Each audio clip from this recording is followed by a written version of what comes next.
Jan, Feb, March. We've got 3 months and we are done and dusted with those 3 months. And now we come to the month of April.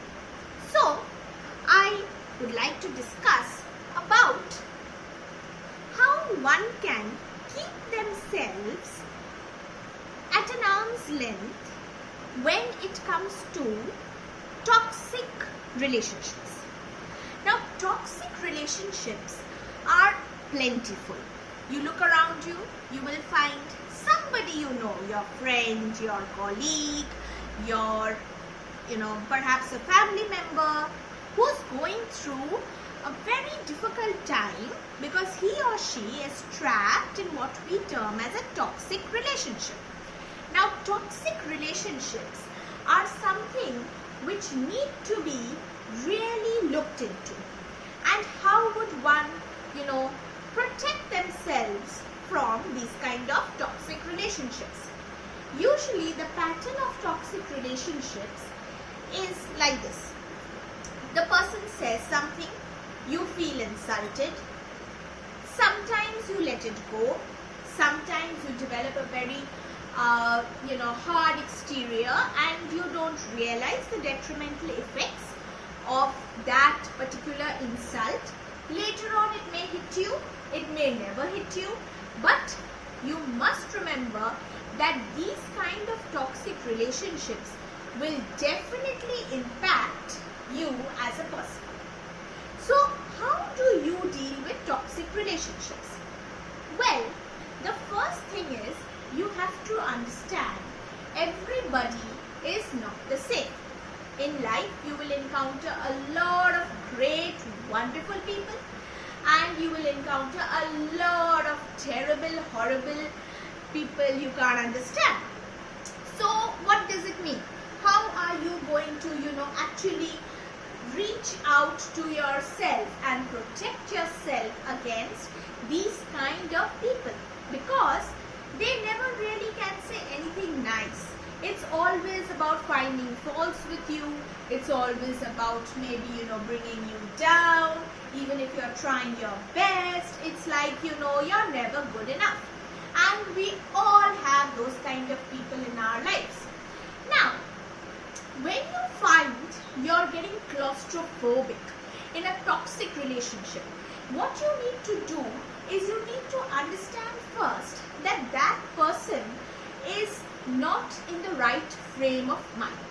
He or she has only seen the toxicity of people, and that is why he or she cannot actually bring about a change in the way they think, in the way they speak, and in the way their interactions, span through all their relationships. And usually you will find with toxic people, what happens is they are always looking for finding faults because they suffer themselves from some kind of, complex perhaps. I really don't know the psychological part of it. I'm not a psychologist, so I really don't know the psychological part of it. But what I can tell you as a special educator and somebody who is, constantly trying to help you guys out with your kids, with yourself, all I can tell you is toxic relationships definitely will take a toll on you. And what you need to do is you need to ensure that you can actually kind of develop a halo or a kind of, surrounding or aura about you where you are not affected and you don't let these words actually hurt you. Now, if we look into the mathematical part of it, whatever you get, you can give, right? So what, in terms of, even if you look at nutrition, it's also like that. Whatever you put into your body, you are able to give that out because your input is something that really, really and majorly influences your output. So when you are actually allowing yourself to develop, a kind of, indifference towards these unsavory inputs, then only can your output improve, whether it's at your job, whether it's with your, your family life, then only can it improve. So the only way, in my opinion, there must be a million zillion other better ways, but in my opinion, if you're looking for some solution to, perhaps deal with toxic relationships on a day-to-day basis, then what I can tell you is the only solution is to actually, have an indifference towards those kind of inputs, and that is why that will majorly help your output. And of course, if you find that you are not able to do that, then the only suggestion is minimize your interaction with toxic people and just, I don't know if I'm permitted to say this, but just throw them out of your life.